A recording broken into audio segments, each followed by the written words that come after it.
Hello, namaste. আমি বিবেক। যারা library science নিয়ে পড়াশোনা করছেন, যারা বিএলআইস নিয়ে পড়াশোনা করছেন, যারা বিলিভস নিয়ে পড়াশোনা করছেন, এই ভিডিওটি তাদের জন্য। বিলিভসের যে ক্লাসিফিকেশন প্র্যাকটিস যে ব্যাপারটি রয়েছে, সেই ব্যাপারটির উপর আমি এই ভিডিওতে আলোচনা করব। যারা লাইব্রেরি সায়েন্স নিয়ে পড়াশোনা করছেন, বিএলআইস নিয়ে পড়াশোনা করছেন, তাদের একটি পেপার রয়েছে ক্লাসিফিকেশন প্র্যাকটিস। যারা এখন পর্যন্ত কোনো টিচারের কাছে পড়েননি, এই ভিডিওটি তাদের জন্য। ক্লাসিফিকেশন প্র্যাকটিস শিখতে চান, এই ভিডিওটি তাদের জন্য। যারা এনএসইউর বিলিভসে ভর্তি হয়েছেন এবং ক্লাসিফিকেশন প্র্যাকটিস যে প্র্যাকটিক্যাল পেপারটি রয়েছে যেটি আপনারা শিখতে চান, এই ভিডিওটি তাদের জন্য। তো এই ক্লাসিফিকেশন কিভাবে আমরা শিখব, এই ক্লাসিফিকেশন প্র্যাকটিক্যাল পেপারের মধ্যে কী রয়েছে এবং কী কোয়েশ্চান থাকে, কিভাবে করতে হয়, সমস্ত বিষয় আমি এই ভিডিওতে আলোচনা করব।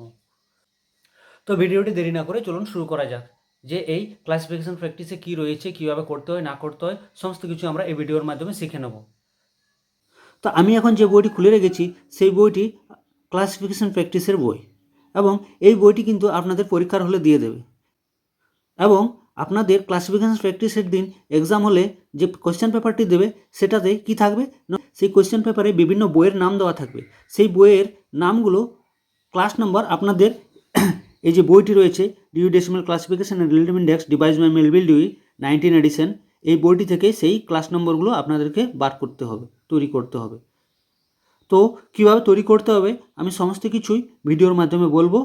তো কিভাবে আপনারা সেই কোয়েশ্চেনের ক্লাস নম্বরগুলো বার করবেন সেই পদ্ধতি আমি অবশ্যই এই ভিডিওর মাধ্যমে বলবো।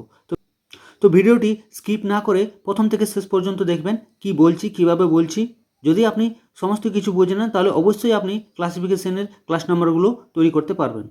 এবং আরেকটা কথা বলে রাখি, এটা হচ্ছে 19 এডিশন, যেটা দেখছেন এটা হচ্ছে 19 এডিশন। এটি হচ্ছে কিন্তু 19 এডিশন, যেটি সাধারণত এনএসইউ সিলেবাসে রয়েছে। সাধারণত রেগুলার ইউনিভার্সিটিগুলোতে, আমাদের ওয়েস্ট বেঙ্গলের রেগুলার ইউনিভার্সিটিগুলোতে সাধারণত 23rd এডিশন রয়েছে। আমি 23rd এডিশনেরও একদিন একটা ভিডিও বানিয়ে এই চ্যানেলের মাধ্যমে আপলোড করে দেবো। তো আজ আমি সাধারণত 19 এডিশনের সিলেবাস অনুযায়ী আমি আপনাদেরকে শিখিয়ে দিচ্ছি কীভাবে ক্লাসিফিকেশনের ক্লাস নাম্বার বার করতে হয়, কীভাবে যে বইয়ের নাম দেওয়া থাকে সেই বইগুলোর ক্লাস নম্বরগুলো কীভাবে করবেন সেটি আমি আপনাদেরকে শিখিয়ে দেবো কীভাবে করতে হয়। লাইব্রেরি সায়েন্সের ক্লাসিফিকেশন শিখতে গেলে কিন্তু এই যে সামারি রয়েছে, ফার্স্ট সামারি 10 মেন ক্লাস, এটা কিন্তু ভালোভাবে বুঝে নিতে হবে। তাছাড়া লাইব্রেরি সায়েন্সের ক্লাস নম্বর বার করা অসম্ভব। এখন আপনাদের কাছে যে পেজটি তুলে ধরছি সেই পেজটিতে কী রয়েছে, সামারি রয়েছে। এই সামারিটিতে কী রয়েছে, এই সামারিটাতে যিনি এই বইটা বানিয়েছেন অর্থাৎ মেলভিল ডিউই, উনি কী করেছেন, পৃথিবীর সমস্ত সাবজেক্টকে 10 ভাগে ভেঙে দিয়েছেন।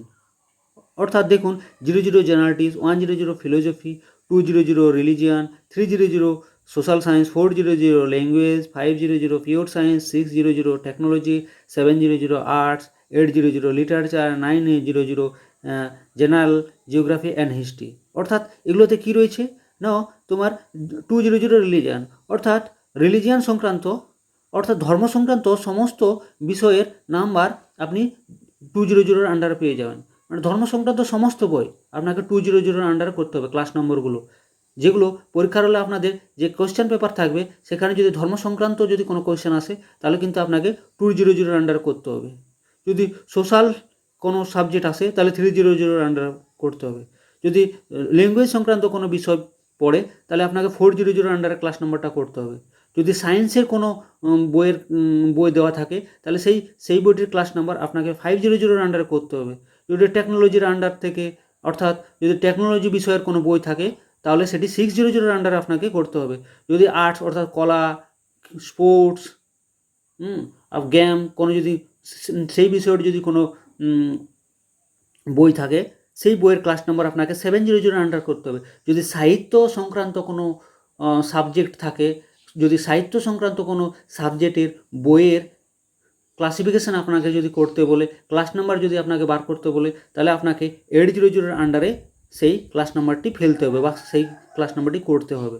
এবং যদি হিস্ট্রি বা জিওগ্রাফি সংক্রান্ত কোনো বইয়ের ক্লাস নাম্বার আপনাকে বার করতে দেয় তাহলে আপনাকে 900 আন্ডারে সেই ক্লাস নাম্বারটি করতে হবে।